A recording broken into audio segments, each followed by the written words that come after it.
Let's talk about what is keeping your home from being clean and tidy. You may not be living alone. If you live with a significant other, if you have kids, or if you have pets. If any of these things apply to you, I'm sorry, it does make it a little bit more difficult. The first tip is to start by decluttering, because you're never gonna keep a place tidy if you have way too much stuff that you don't need. So if you're constantly having to reorganize over and over and over again, it's because you probably have too much stuff. I'm not telling you to get rid of everything. Not everyone has to be a minimalist, but if there are a ton of things that you have that is just taking up space and you're constantly having to find space for it, it's hindering you from keeping your home tidy. I would start there. Look at things around the house. If you have a whole bunch of things that you're not really using, or you haven't touched a certain appliance in years and you're just keeping it there to save money, it's not really saving you money by having it in your house. That money, unfortunately, was already wasted once you stop using it. So you can sell things on Facebook Marketplace. You can donate things. The things to think about is, how often do I use it? Do I need it, or do I want it? Like, it doesn't have to be something that you need. If you want it and you like it, keep it. I'm gonna sound very cliche, but if it brings you joy, go ahead and keep it. If it's something you're just hanging on to for any other reason, like let's say you have to think of scenarios to keep something, like if it's an outfit that you're like, okay, if in this scenario, I would wear it. If you have to think of these weird scenarios that probably won't happen, you probably don't need it. Once you have kind of downsized or gotten rid of things that you don't really need or use anymore, now it's time to talk about organization and finding a spot for everything. So if you have a designated spot for everything, you're likely going to, first of all, you probably won't misplace anything because you're always going to know it's there, and after you use it, you put it back in that location. For instance, I have a designated area for my measuring tape, which I do use a lot because I love home decor. I do have a measuring tape that I am constantly pulling out of the drawer, and I constantly put it back in that drawer because otherwise I would probably always be looking for my tape measure. I never leave an area without picking up after myself. Actually, I shouldn't say never. There are exceptions if I'm running late to something, but for the most part, after I finish this coffee and everything, I am not gonna leave this area and just leave everything right here, because it's so easy to just pick up, drop off in the dishwasher. Not that that's a mess, but you get the point. If you have like a whole bunch of stuff in front of you, like let's say I was eating as well and have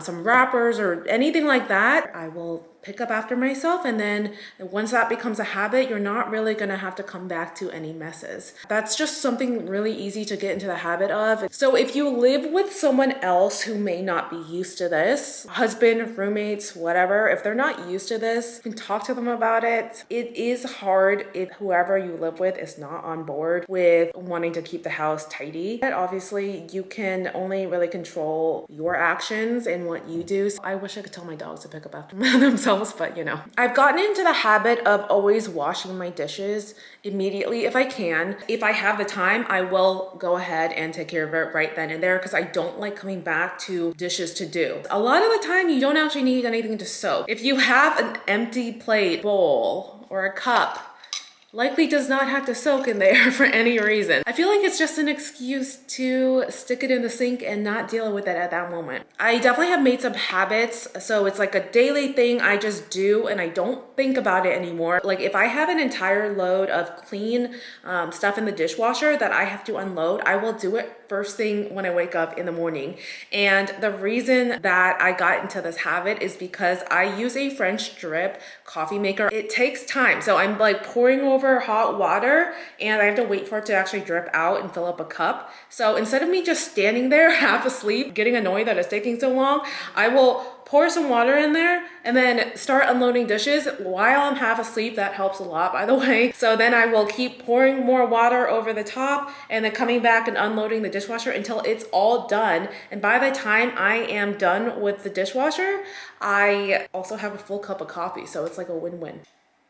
Another thing that I do is daily to-do lists. It's not a completely rigid thing. I love writing things down and then checking it off. It's satisfying to me. So I will write any little small task in my planner. I write a little daily to-do checklist because I do work full time. It's not like I am doing this like every second of the day. I don't really have time for that. Let's say, even though I have like a full work schedule, that day I plan to clean all the baseboards in the house, or at least in the main areas, depending on how much time I have. It's not like I'm gonna do like this huge deep clean that's gonna take me hours. It's little tasks like that that I can just add. Like on Monday, I'm gonna do that. On Tuesday, I'm gonna clean all of the countertops in the house, all the bathroom countertops. It doesn't mean I'm gonna deep clean every bathroom. It's gonna be me cleaning the countertops in the bathrooms, which takes no time at all. Kind of splitting it up like that just makes it way less daunting. Another thing that I will do a lot is clean all the mirrors in the house. I do have a lot of mirrors. It just works for me where I break it up into these tiny little tasks, because then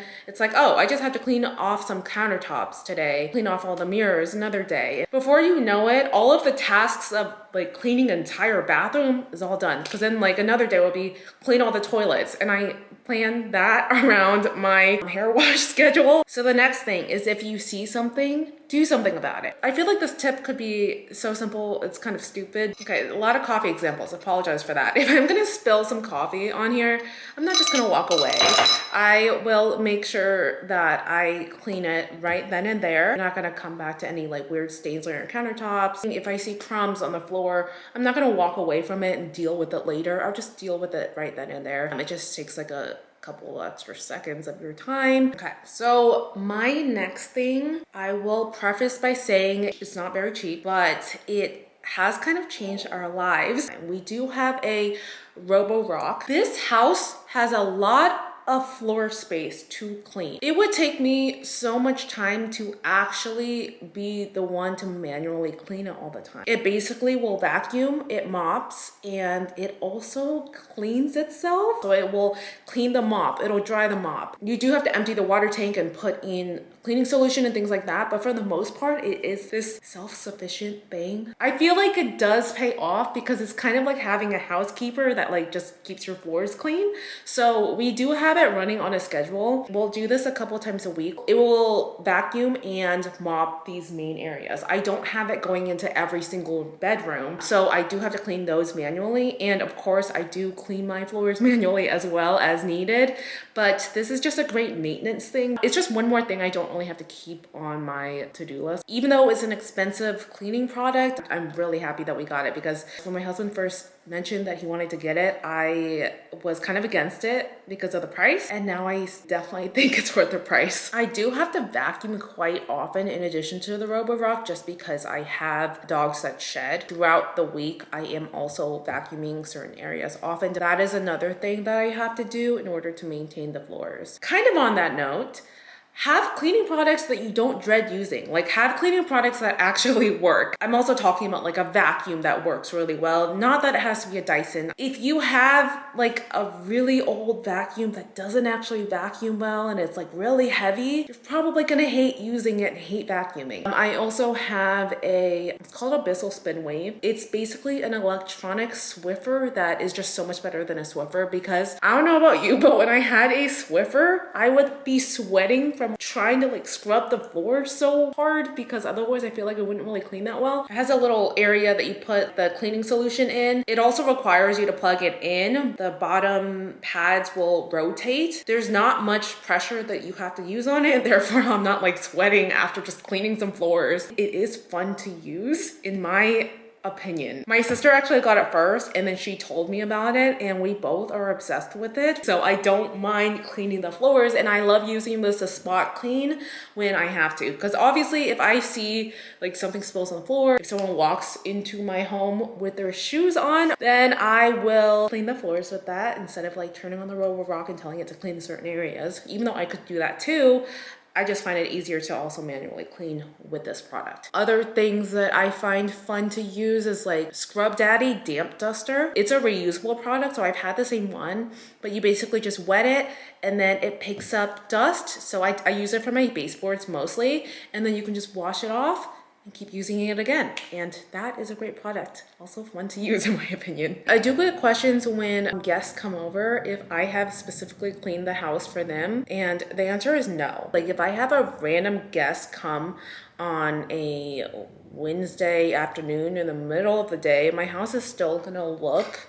nice and clean without me doing anything because I maintain it this way. It's the maintenance that really helps because I don't have to do these giant deep cleans ever, really, because I am like doing small things kind of every day in order to maintain my house. And another thing is like changing the mindset of, ugh, I have to do this for my house. It's like, I am grateful to have this house. Obviously, some days you just don't feel like cleaning. I don't always feel like cleaning either. It's not something I really want to do, but it like by changing the mindset and being like, oh, like I'm just gonna maintain my house over being annoyed that I have to clean, it is also helpful. So these are the tips that work for me. I hope that you found something helpful here. That's it. Thanks for watching. Bye.